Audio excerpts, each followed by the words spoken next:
How, in the name of the gods, I thought I was going to be able to do this without like a teleprompter is completely beyond me, but regardless, welcome to the video. Now before I begin, there are a couple things I'd like to address, both to bring to your mind, the viewer, and to reflect on myself in the process of making it. And the first of which is that, wherever it is you happen to be viewing this from, I am producing this video from within the territory of Mi'kma'ki. This is the ancestral and unceded land of the Mi'kmaq people, also known as the Ulnuk Nation. These lands were covered under the Treaties of Peace and Friendship, which were signed between the British Crown and members of the Wabanaki Confederacy, of which the Mi'kmaq were a part, between the years of 1725 and 1779. Now, what's really important to remember about these treaties is that they only ever dealt in stopping hostilities between the two sides and with the establishment of a trade relationship. So unlike a lot of other treaties that were signed throughout North America, these never talked about acquisition of territory or secession of land. Because of this, despite the fact that these treaties are 300 years old, they are still in effect and still refer to the land that I'm standing on. And another really important group that calls this area home is our sizable African Nova Scotia community. And with respect to them, I would like to thank their elders for keeping their truth and story alive and for being the backbone to the solid community that we still have today. And as a final note, with the aftermath of the coronavirus pandemic that we're all still lovingly living through, there has been a really disturbing rise in the number of hate crimes against Asian Canadians and people of Asian descent living in Canada. And I wanted to take this opportunity just to bring this to attention and to absolutely denounce these vicious hate crimes for what they are. They are motivated by nothing but fear, ignorance, and racism, and we should be moving past this as a society. I almost can't believe that I have to say this. So I am currently studying for my Bachelor of Education at Mount St. Vincent University in Chibouctouc, also known as Halifax, Nova Scotia. I am currently in the process of becoming a math and science teacher.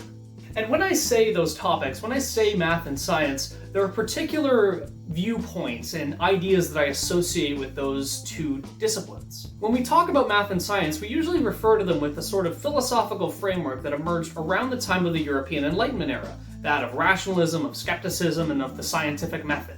This sort of viewpoint tends to try to put math and science as kind of one end of a spectrum away from what we would consider maybe culture on the other end. We have this empirical, detached system of studies, and then sort of the world in which it interacts. And because as soon as you can separate something, you can judge it, math and science sometimes takes this view that they are above culture and therefore unaffected by it. But of course, as nothing exists within a vacuum, if you take this approach that you're somehow above the influence of culture, you're very susceptible to advancing outdated and harmful narratives under the guise of neutrality. You are not immune to propaganda, and as soon as you believe you are instantly more susceptible to it. Getting back to the topic at hand, the topics that we cover in schools and the way that we present that information really dates back to a time when education was primarily for wealthy, elite, white men. The idea of compulsory education being available to everyone in society is a very, very recent phenomenon, at least in the context of formalized education systems in Europe and North America. And this no longer reflects the reality of the day where we strive to live in a more multicultural society. Now, what I find really ironic is math and science, two subjects that are defined by their ability to adapt to new information and find out interesting facts, have historically been some of the most resistant to any change to the school system. Whether that is in what sort of information we choose to present or how we actually run our assessments. I'm not going to get into a lot of the detail on this because the gods know I'm not the person who is most qualified to talk about matters of systemic oppression. But let's say you understand these sort of concepts. You understand that systemic racism and institutionalized sexism exist, and you want to know how to do something about it. You might say, yes, cool, excellent, let's make this system better. I'm totally on board. What do I do? This is probably the most common question that gets asked about these sort of topics at the level at which I'm talking about. I myself have asked this question many times during the process of my BEd. The response I usually get is something along the lines of do your own research. And I want to talk about this response for a second using a metaphor. Let's talk about firearm safety for a second. And don't worry folks, this isn't loaded. Now, firearms, I'm sure we can agree, are a tool that can cause a great deal of harm. And that's why it's really important that we have safety measures put in place that everyone understands every time you look at one or interact with one. You would not be able to set foot on a firearms range again if you were to say, point a firearm at an actual person, or keep your finger on the trigger while the gun is loaded. Again, this isn't loaded. But firearms accidents happen every year, and they usually happen because people aren't following a specific set of guidelines. There is a very good reason why we don't just tell people to do your own research when it comes to firearm safety. It's because we see the immediate threat that these objects pose. Now, while injuries caused by firearms are a little bit more immediately obvious than those caused by, say, the education system writ large, I do think that it is worth talking about some of the guidelines and protocols that we can use to prevent education accidents. It is entirely possible that people can do harm in education by trying to do the right thing, and I'm going to talk about a couple of those instances later in the video. There was also this idea that if you were only able to accept and look at your biases, you should be able to avoid them. But if we do accept that we have these biases, it can be difficult to trust our own judgment.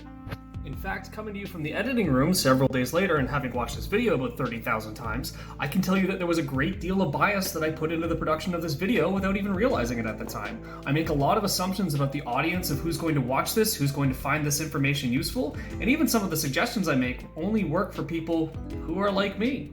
So with this in mind, I'm going to attempt to bring a couple of guidelines that you can use when designing your lessons to try and make them a more progressive and more inclusive space. A lot of the examples I use are going to be specific to the math science classroom because, as stated, this is where a lot of the difficulty and kind of resistance comes, but you can generalize to whatever subject you happen to be interested in. And while it is absolutely true that every marginalized group experiences their oppression differently, you can apply this set of concepts to pretty much any principle, and it should get you at least some of the way there. With that, it's time for today's Top 5 Countdown. Top 5 ways that you as a math science teacher can make your classroom more inclusive. Know yourself and you will know how the world sees you. I'm going to start with a simple question. Who are you? What's your history? What's your family history? What sort of privileges do you hold, and what types of barriers have or have not been in place for you? Even answering these questions is a lot easier for certain groups of people to do than certain others, and that already tells you something about the amount of privilege that you hold. If you're a member of a historically oppressive group, how is your group historically oppressed people? If you're a member of a currently oppressing group, how is your group currently oppressing people? When your students first come into their classroom, they're going to see you. What are they going to see? Who are they going to see? This is almost such a weird concept to wrap your head around because I think as white people in society, we don't really think about this that often. We're not really reminded of our identity. And also, there can always be things that we're missing about ourselves. I mean, I'm so straight passing that I didn't accept I was bisexual until Christmas. I mean, now there's some more dead giveaways. But if, like me, you are a person who is seen as holding all of the privilege, there will be learners in your classrooms at some point who have been failed by people like that before. Even if it hasn't happened to them personally, they will have every reason to be distrustful of you, and you have to accept that. Don't shame them for this, be better than that. And generally speaking, in my experience at least, compassion is always more convincing than anger. When dealing with systemic issues, there's only so much that one individual person can do, but as one individual person, it is your duty to do all that you can. In line with that last statement, recognize your power and your privilege and use them for good. One of the really unfortunate and uncomfortable realities of white supremacy and patriarchy is that because I am a white man, there are a lot of cases in which my voice is taken at face value with more seriousness than it would be if I happened to be a different person, and that is terrifying to me. Therefore, I am under a lot more scrutiny from a moral and ethical perspective, and I need to be aware of that. If the things I say have a lot more power and a lot more volume, they have a lot more power and volume that could do good, or a lot more power and volume that could do harm, even when I don't intend them to. Even including this section was really uncomfortable for me, because while I do recognize that this is a logical consequence of the concepts of authority and privilege, I'm not sure if what I just said is a good perspective or a moral strategy to take. But what I do try to be is my second point, and that is genuine. Now, what do we mean when we say be genuine?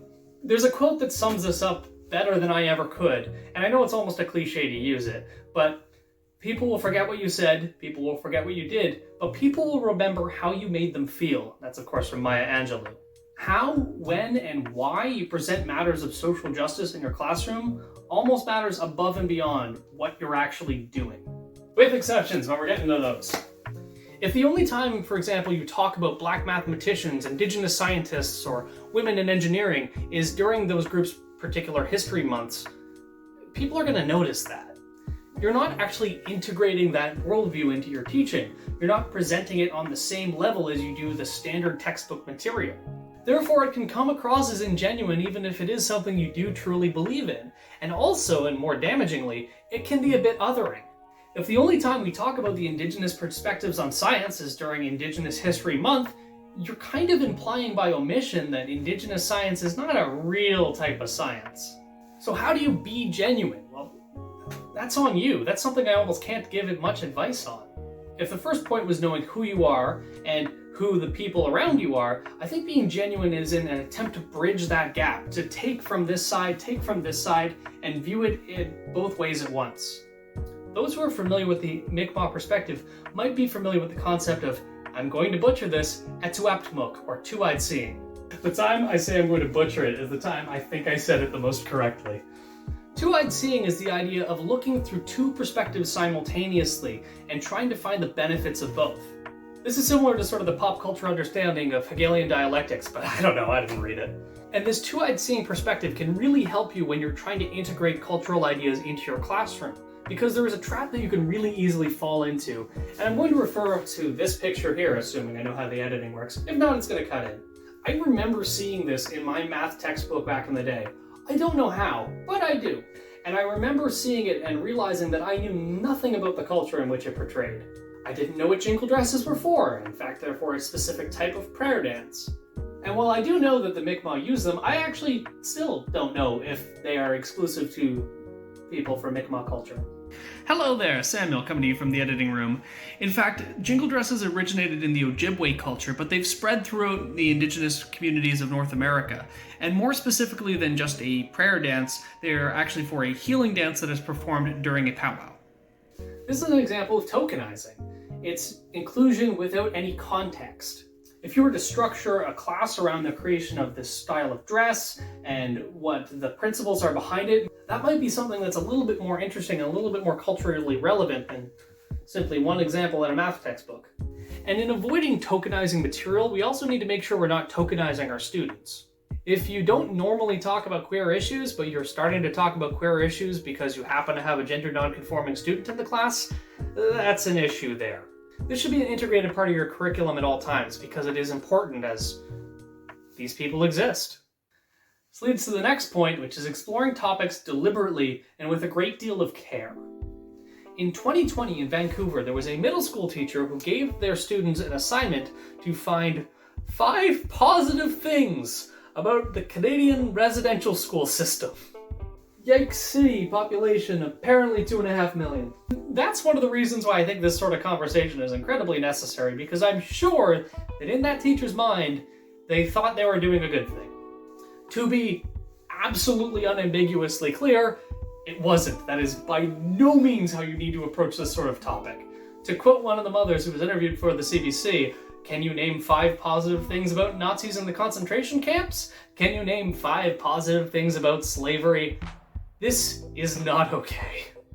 If you're going to use social justice issues to frame your classroom discussion, you need to use the right frame. So don't pull your punches and don't try to sugarcoat the past. The treatment of marginalized persons in our society has been absolutely horrific for the vast majority of history, and much of this behavior continues to this day. Address these topics seriously and as the traumas they were, are, and continue to be. When we structure our class discussion or our class assignments that address social justice, we need to very carefully plan and think about what we are asking and why. We don't live in a utopia. Reactionary viewpoints exist, and reactionary viewpoints are going to exist in your students as well. So we need to prepare and understand that you're probably going to get some objections to this. So if we look at that case of 5 good things, let's first approach what we're going to ask our students from the understanding that there were no good things. The entire system was abhorrent. We can still use some of the things that happen in our classrooms, but we need to think about how we're using that information. Apply your subject knowledge. Apply what your discipline is good at. In fact, that is my next point. Remember the power of your subjects. As I've said throughout this video, the most common complaint you hear from math and science teachers is, how does this apply to what I'm talking about? Or how do I talk about social justice and math? I like dealing with just the numbers. Math and science teachers are more likely to like math and science for their own sake. We can sort of pursue those truths in the abstract, but for some of our learners in the classroom, they're not into that sort of thing. And so it helps when we apply real-world situations. That's what we've always been told to do. Math and science are first and foremost tools. There are tools that we use to explain phenomena. Racism and systemic oppression and sexism and bigotry are a phenomenon that we could use math and science to talk about. When you're talking about ratios in a math class, instead of talking about the ratio of apples to oranges in a shopping cart, why not talk about prison incarceration rates? Why not talk about gender discrimination in academia? Why not talk about housing and how it's more unaffordable now than it used to be? Look at statistics about how members of the queer community are so much more likely to face harassment than their cis straight counterparts. Preface these classes with the relevant background knowledge and structure a class around it. Have a class discussion before you actually look at the math. Show what the math is describing. The same applies to science, even more so in my opinion, because if you take a scientific approach, you can analyze pretty much anything. There are subject areas where it is just incomplete not to include some perspectives. You can't talk about environmental activism without talking about the indigenous perspective and connection to the land. You can't, or at least shouldn't, talk about the science of chromosomes without talking about the societal construct of gender. We literally have a science word for it. The science word is phenotype. Phenotype does not always correlate with genotype. Take that, Ben Shapiro. You can't talk about cell biology without talking about HeLa cells, which were taken from Henrietta Lacks without permission, a black woman who was a cancer patient. The entire foundation of modern cell biology is predicated upon the medicalization and commodification of black women's bodies, and that is really critical information. Science also can have a powerful effect on the zeitgeist of the time. You can't talk about evolution without talking about scientific racism and the fact that some people have tried to use scientific language to justify their racist and bigoted beliefs. Science and math have power. They are analytical tools, and people know that. So when you present these sort of topics in the context of a math science classroom, it can give them more credence than if they're in something that people wrongfully consider fluffier, like social studies. No hate to social studies. I love social studies. Social studies is an incredibly important field of study. That was just the first example that came to my head. Going way back to the beginning of the video, this is using your position of power to amplify a voice that might not otherwise be heard. You know, last, and this is just general life advice, remember that you're learning too. I'm sure that a handful of the things I've said in this video were problematic at best, and I'm sure that there were plenty of mistakes I made as well. In fact, I look forward to reading all about them in the comments. Teach me to be better. I'm trying. Making mistakes are a critical part of how we learn, and when you're integrating this knowledge for the first time, it's probably inevitable that you are going to make some mistakes. But also, you only learn from mistakes if you actually take the time to listen and to learn from them. I have a lot of personal mottos, but one that I think is really applicable to this situation is that if you don't think the person you were 6 months ago is an asshole, you've probably not grown enough. And you can scale that to whatever time frame you want. Just 6 months has generally worked out well for me. So those are my 5 pieces of broad advice. Know yourself, be genuine, be deliberate and act with care, remember the power of your subjects, and remember that you're learning as well. With that said, I'm just going to switch onto my computer and I'm going to look at a couple of the resources that I've found and that I've used in making my lesson plans throughout this program, and that you might be able to use in your classrooms, or find similar sources that you can integrate in order to make your lessons better.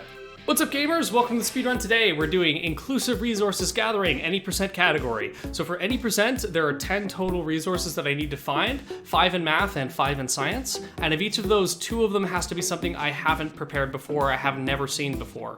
I am allowed to click on the same links in Google searches, that sort of thing, because I've done this run a couple times. But whatever resource I actually put up on screen for you to see has to be one that I have not actually looked at or analyzed before. And for each of them, I have to sort of give it a quick skim through and talk about how I think that I would use it in a classroom. For one of them, at least, is a part that is from a larger book, and I'm going to show the book for that and show some other related resources to that we might be able to talk about. So without any further ado, let's jump right into the speed run. I'm going to be starting the timer in 3, 2, 1, go. All right, so Math LGBTQ. First one that I have for you is one that was presented to me by my philosophy of education professor, and it's from this book that I'm going to search up later. This is where I got actually a lot of the framework for how I think we should make our lesson plans that use inclusive material. It's all talking about like how safe LGBTQ students feel in school, and to look up the book for that. That is this one right here, which is High School Mathematics Lessons to Explore, Understand, and Respond to Social Injustice. Also, it's cheaper on Corvin than it was on Amazon. I just figured I'd throw that in there for you as a bonus. Cool. And Math Indigenous. So for this one, Show Me Your Math is a cool resource. It has a bunch of different traditional Mi'kmaq styles of like art and their tool making, that sort of thing, and it puts it into the context of a mathematics classroom, explaining some of the principles behind it and how you can connect it to curriculum, that sort of thing. It is still a work in progress, but I think from the ones that are there, you might be able to extrapolate it to some others that are really useful to use. Cool. Oh, I forgot to split. Math Racism. Project Implicit is a cool tool that you could use. When you're talking about like statistics and data gathering, you could use this as one of the labs that you run in your classroom. So Project Implicit will take two categories of images and words and sort of flip them back and forth between you as you make quick responses, and it's meant to show you how you have implicit biases that you might not even be aware of. You can take statistics on the class about that, anonymize the data, of course, because there's like ethical issues in that. But I think that it would be a good way to start at least talking about this sort of issues if it's something you haven't done before and you're talking about like data collection. Cool. New Math Resource 1. So this is where the runs usually fall apart. Oh, social justice math. Cool. But I found this Google link, which is a link that has a bunch of different ones. Okay, Hidden Figures. Yeah, everyone knows about Hidden Figures. I'm not even going to talk about that one. Math Malicious Lessons Related to Social Justice. What's this one here? Oh, wow, cool. This is like a bunch of lesson plans? You're so fine. Cool, let's see what this one is. Oh, excellent. This is like a whole lesson plan that talks about fines and... Oh, this is so cool. Yeah, perfect. Like, this is the sort of thing that you can find if you just, take the time to Google it. But oh, look at this. It's all about like graphing data and graphing about like how much fines cost in different countries. That's really cool, actually. I really like that one. I'm going to keep that saved. Let's go back to this page. Teaching. Okay, let's see. I'm going to use something. Yeah, teaching tolerance math resources. Let's try this one. Lessons, learning plans, lessons. Let's go to lessons. Excellent. Why local lessons matter. Truth about voting. Oh, that's kind of cool. True history of voting rights. Is this about math? I don't think this is math. Some statistics. You might be able to pull some math about this. I don't know if I'm gonna hold that one accountable. Let's go back a couple resources here. Let's go back to curriculum resources. Let's look up radical math, just because, radical. Okay, cool. Social justice math. Look at that. Examples of social justice math topics. Here you go. Here's an entire list of things that you can look at. Financial education, economic, social issues. Cool. How to integrate. Look, it has some standards, it has some statistics, it has some ideas, pitfalls, challenges. This is probably good. This is like more of like a sort of how to do it rather than an actual resource you can use. But you know what? I found 2 in this time, so I'm going to count it. Science LGBTQ. Excellent. This is one of my favorite resources I've found. This is a site called Gender Inclusive Biology, and what's really interesting about it is it has a ton of different materials and teaching guides and like posters that are all about how to update the language that you use in like your biology class to make sure that it is queer inclusive. So it has like lesson plans that you can structure around, well, not lesson plans, it has resources that you can structure around like talking about genetics and talking about like gender expression. It has language guides, which language to use when you're talking about classrooms, and it has modified versions of like textbook pictures that you can use to update the language. That's cool. Science Racism. Cool. I don't actually think I have one prepared for this. Cool, let's find out what we can get. Oh, yes I do. Forgot his name for a second. Cool. George Washington Carver. Yeah. So, this is like sort of highlighting a specific person, but it does have a lesson plan that's all around it. We talk about the nitrogen cycle anyway in biology classes, and this was something that was invented by a black man, and I did not know it at all. George Washington Carver, I think in pop culture, is most known as the person who invented peanut butter, but there's like this whole reason why that became a thing, and it was all due to the fact that he was like a lifelong botanist. So that's pretty cool. Science Indigenous, I have a lot for this. I'm going to talk about Ulnaweg. which is my favorite of them that I've found. Also known as Digital Mi'kmaq. Now, this has a bunch of different lesson plans that are about, oh man, where is it? Oh no, I used the wrong link. Digital Mi'kmaq. Here we go. Digital Mi'kmaq has, and you have to, once again, sort of find your way into them. Oh, I had the music there come through for a second. That was pretty cool. Cool. So you actually have to look for... You have to sign up to receive them, but you can just like sort of lie in what you say. And I have these downloaded before, don't worry about it. But it has all these science resources that are made from a Mi'kmaq perspective. So let's look at weather-wise for a second. It's all in PDF format, it's all completely free, and it has an integrated view of science. So it blends in Mi'kmaq stories and Mi'kmaq quotes and Mi'kmaq knowledge with what we might consider like a more traditional Western view of science. So atmosphere, weather, and you know, the troposphere, that sort of thing, but also talks about how Glooskap found summer. Cool, you know, really nice. Let's look at science and racism.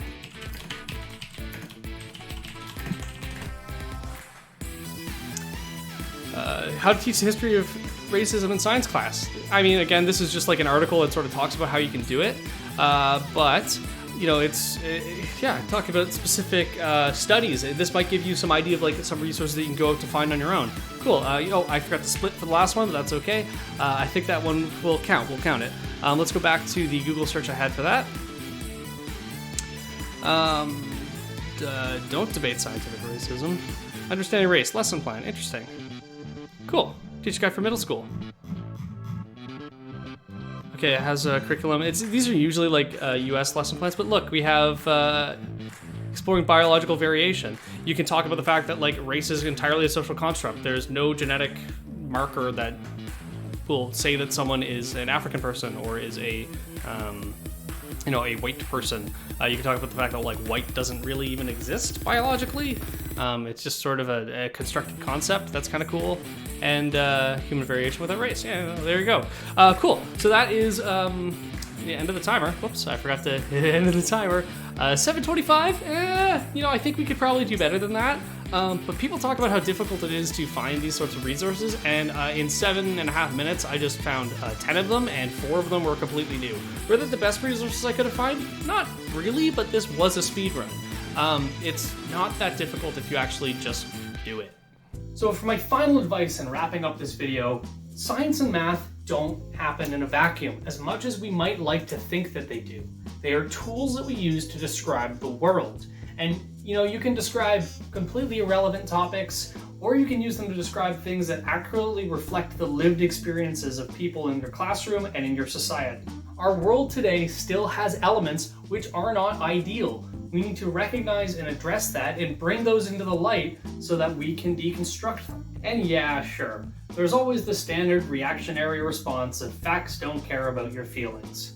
But I'm going to flip that on its head a bit, because belief really isn't that concerned with facts. If that was the case, we wouldn't have had an anti-COVID mask protest the other day. So while we do have a responsibility to make sure that the information that we're presenting is accurate, up-to-date, and true, how we present it matters far more than what we say. How we make them feel is what they're going to remember. If we give people positive associations and positive feelings with math and science, they're going to remember those concepts more than if we didn't. You know, stories were the original science. That was the original way that we described the world in mythology and legends. And there is still this deep-seated, hard-coded desire in our brains to make sense of everything through the use of story. This is why I actually had a script this time and didn't ramble nonsensically into the camera for about 3.5 hours. Oh god. Make connections with your colleagues, with your community, and across courses. Try to see if you can get some cross-course collaboration going on.